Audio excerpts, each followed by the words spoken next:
Cada día de nuestras vidas es incierto. No sabemos qué va a suceder, no sabemos cómo nos van a salir las cosas, no sabemos ni siquiera si vamos a seguir vivos. Y cuando hablamos de un periodo más extendido de tiempo, pensemos en meses, un año o más años, es totalmente cierto que es incierto. No sabemos qué va a suceder con nuestras vidas.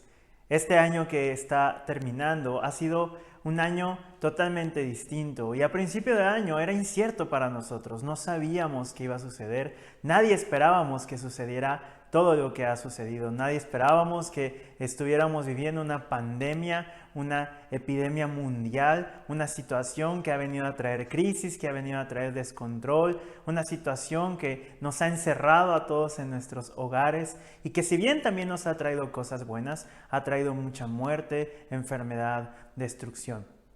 Y cuando hablamos de años inciertos, todos los años son inciertos. Pero esta mañana quiero que comencemos con una serie que he titulado Promesas para un año incierto. Porque en medio de la incertidumbre, en medio del desconocimiento que tenemos sobre nuestro futuro, podemos saber una cosa, que Dios es fiel, que Dios permanece firme y que Dios tiene promesas para nuestras vidas. Así es que a partir de hoy vamos a estar viendo por algunas semanas cuáles son algunas de las muchas promesas que Dios tiene para nosotros, en las cuales podemos estar firmes, confiando aún en medio de la incertidumbre, de no saber qué va a venir para nosotros en una hora o mañana o en el próximo año.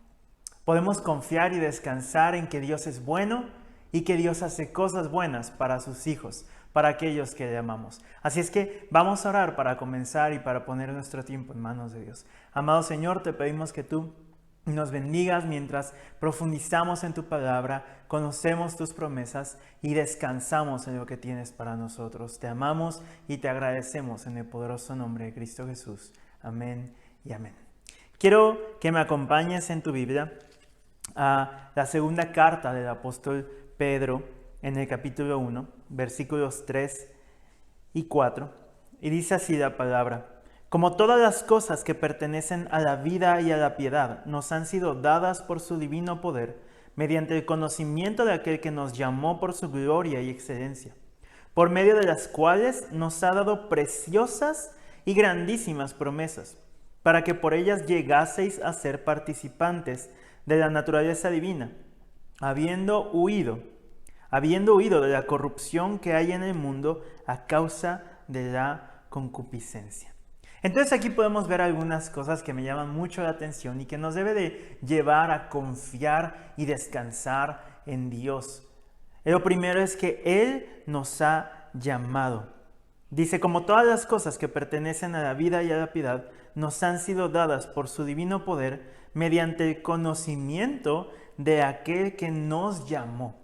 Es decir, si Dios nos ha llamado, si tú has conocido a Dios, si tú has reconocido a Cristo como tu Señor y Salvador, no es solamente porque tú quisieras o porque tú pudieras, es porque Dios en primer lugar te llamó.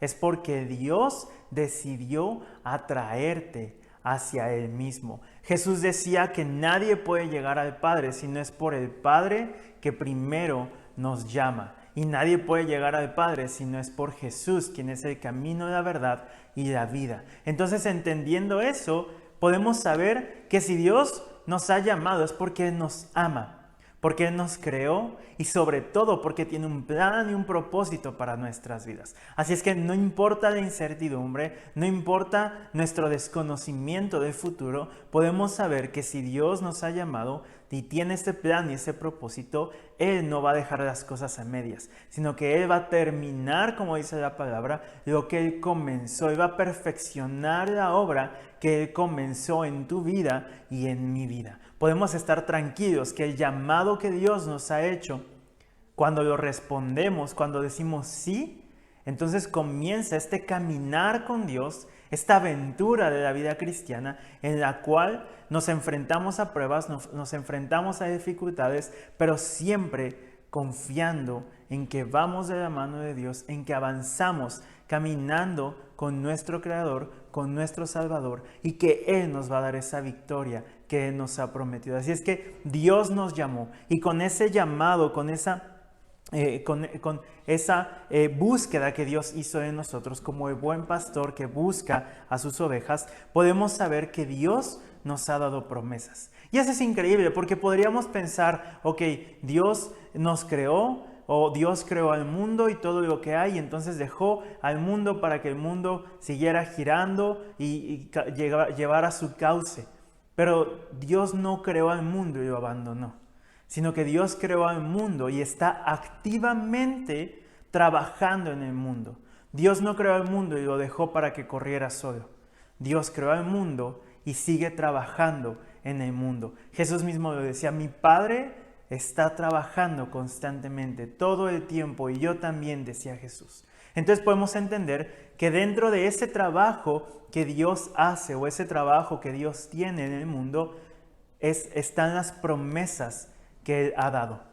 Él nos da esas promesas y al mismo tiempo empieza a cumplirlas en nuestras vidas. Podemos tener esa confianza, podemos tener esa tranquilidad de que Dios está hoy obrando en tu vida y en mi vida, y aunque no lo puedas ver, aunque no lo puedas sentir, aunque puedas llegar a pensar que Dios no está haciendo nada en ti, que Dios está en pausa, que Dios está en silencio, no, Dios está trabajando, Dios está hablándote, Dios está haciendo algo en tu vida hoy, y puedes sentirlo, puedes conocerlo, puedes saberlo, puedes escucharlo. Es solo cuestión de que pongas atención, de que te desenfoques de lo demás y te enfoques en Dios. Porque dice el apóstol Pedro que por medio de las cuales, es decir, por su gloria y excelencia, es decir, por su grandeza y por su perfección, Dios nos ha dado, aquí dice, preciosas y grandísimas promesas.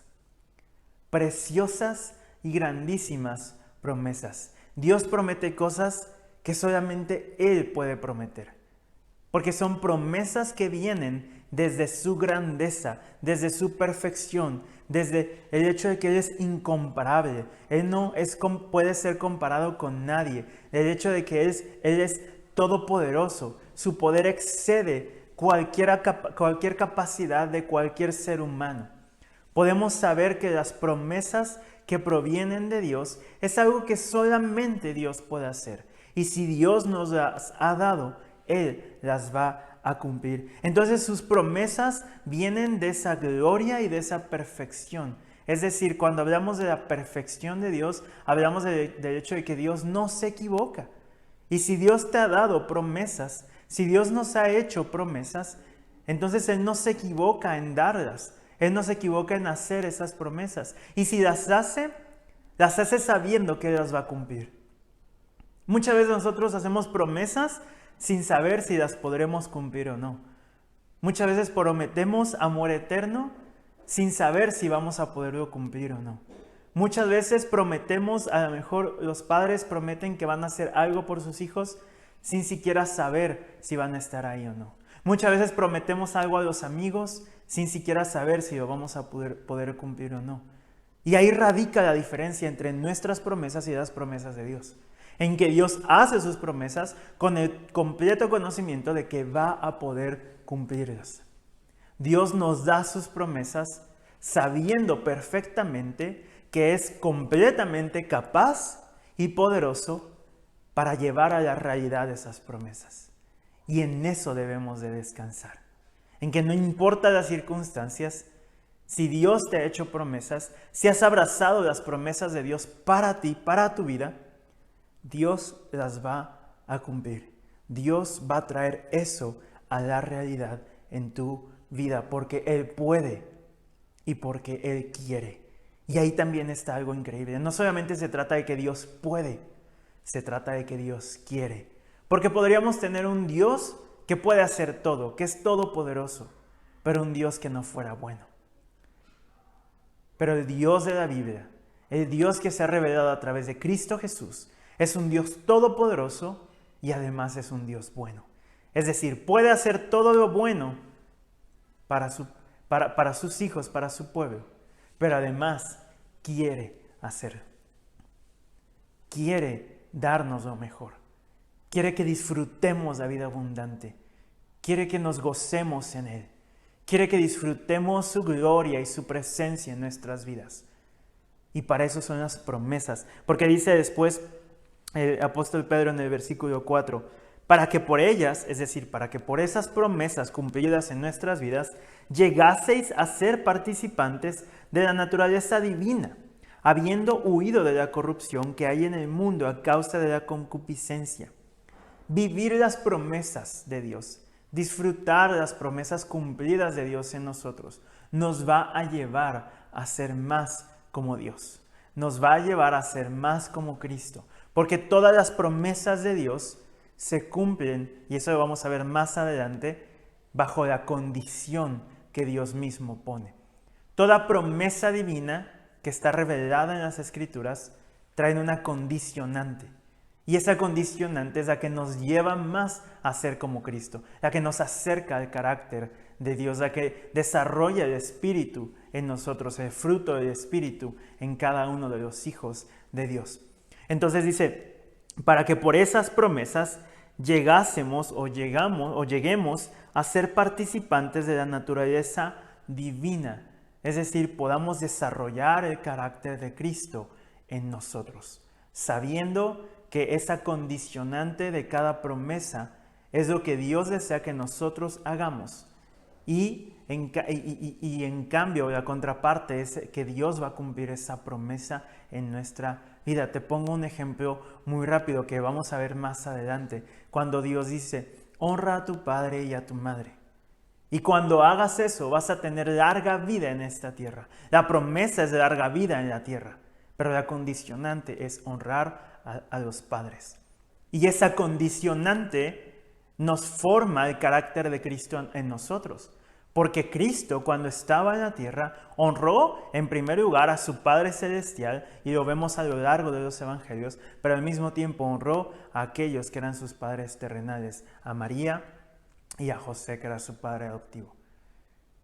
Jesús no solamente nos dio el ejemplo de amor y de enseñanza, Jesús nos dio el ejemplo de obediencia perfecta a los mandamientos de Dios, y por ende disfrutó de todas las promesas de Dios. Y podrías pensar, bueno, pero no tuvo larga vida en la tierra. Pero es que Jesús, aunque murió, resucitó y ahora disfruta de una vida eterna, de esa eternidad que a nosotros también se nos promete. Entonces, las condicionantes de las promesas nos dan a nosotros la capacidad de ser formados a la imagen de Cristo y disfrutar de las bendiciones que Cristo tiene, que Dios el Padre le da a sus hijos. Y hay otro pasaje que está en Hebreos, capítulo 6, versículos 17 al 20, Hebreos 6, 17 al 20, y dice, por lo cual, queriendo Dios mostrar más abundantemente a los herederos de la promesa la inmutabilidad de su consejo, interpuso juramento. Y ahorita vamos a explicar esto.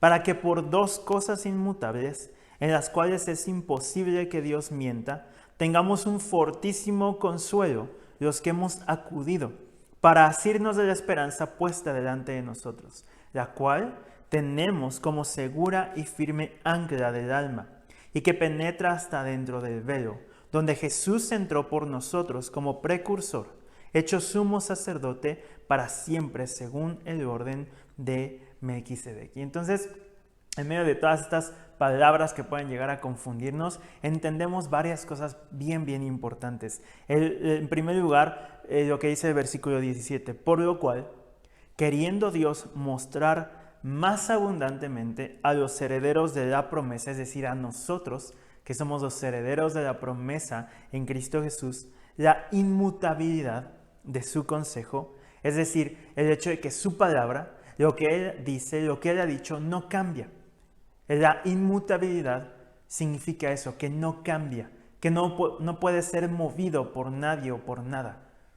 Inmutable, el hecho de que Dios sea inmutable significa eso, que no cambia, que no muta, ¿sí? Entonces, Dios quería mostrar el hecho de que Él mismo y su palabra nunca cambian. Y por eso dice, interpuso juramento.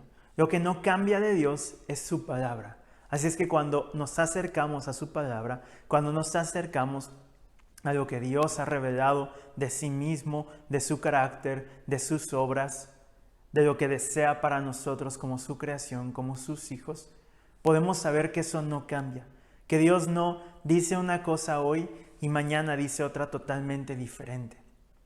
La palabra de Dios permanece. Pero también lo que no cambia de Dios es su ser. Qué horrible sería confiar en un Dios que hoy es un Dios bueno, pero mañana no sabemos.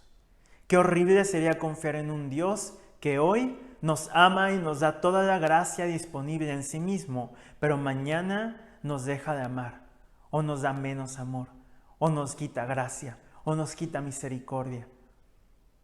Pero Dios no es así. Dios no cambia. El ser de Dios es eterno, es inmutable. Nunca ha cambiado y nunca va a cambiar. Podemos descansar en eso. Podemos descansar en que no importa si las personas a nuestro alrededor cambian, si hoy les caemos bien y mañana no, si hoy nos aman y mañana nos dejan de amar, si hoy nos hablan y mañana ya no nos dirigen la palabra.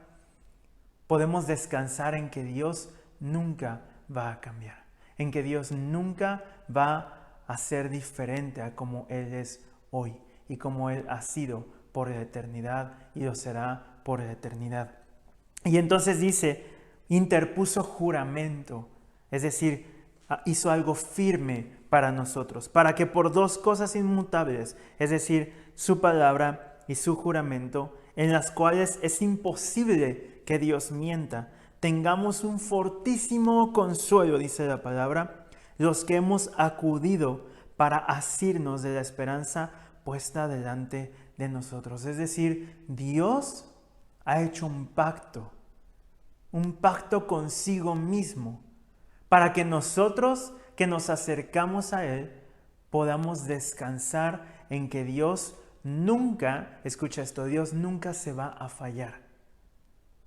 No se trata solamente de que Dios nunca nos va a fallar. Se trata de que Dios nunca se va a fallar a sí mismo. Y como nunca se puede fallar o nunca se va a fallar, nunca nos va a fallar a nosotros también. Nosotros somos producto y disfrutamos el hecho de que Dios se ama tanto a sí mismo. Las personas de la Trinidad se aman tanto a sí mismo que jamás se van a fallar, que jamás van a hacer algo que los lastime. Y por ende podemos confiar que Dios jamás va a hacer algo que nos lastime a nosotros ni nos va a fallar a nosotros.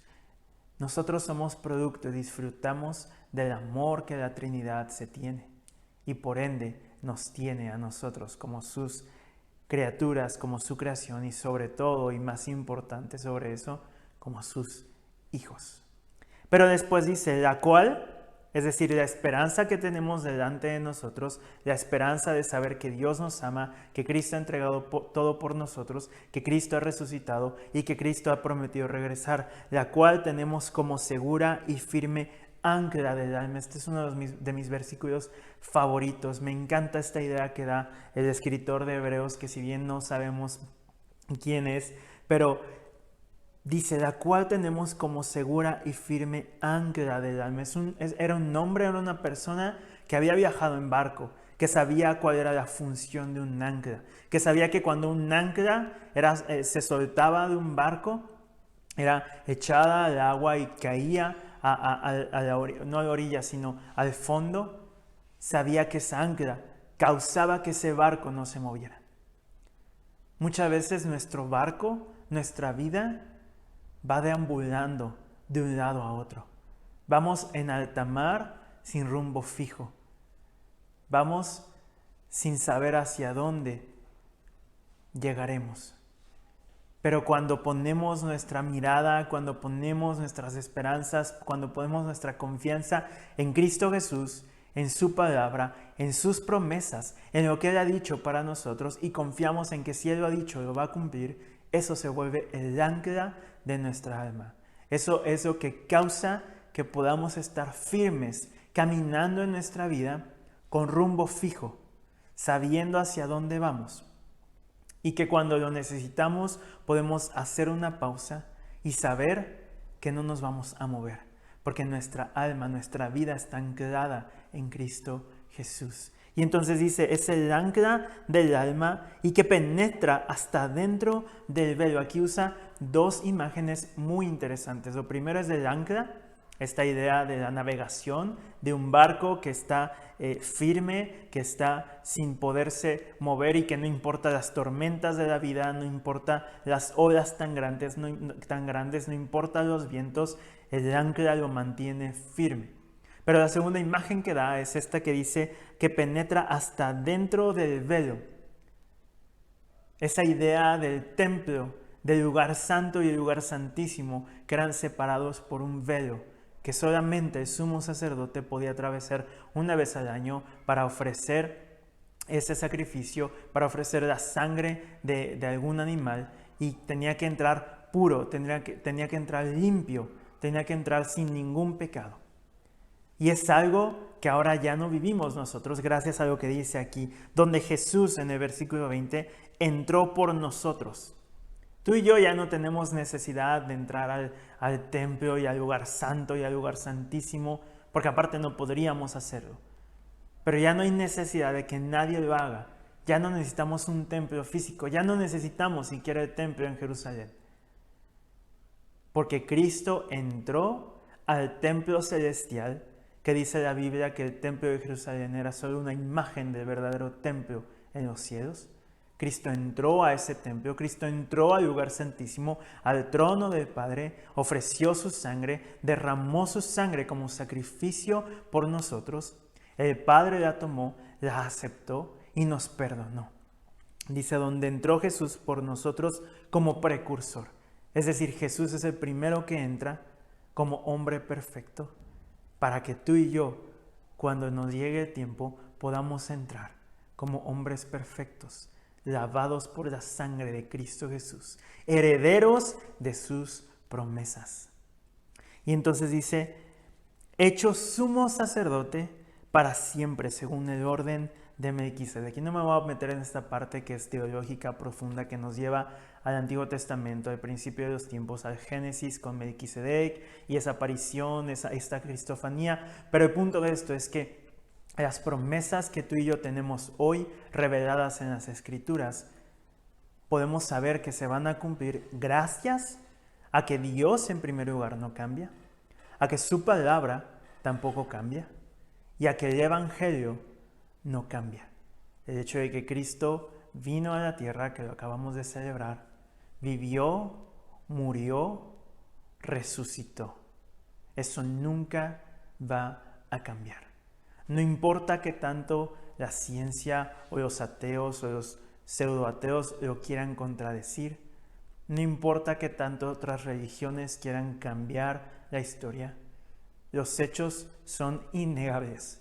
Jesús existió, Jesús murió, Jesús resucitó, Jesús ascendió. Y la palabra nos dice que Jesús va a regresar. Eso no cambia, eso no se puede negar. Es algo que hay hechos, hay evidencias.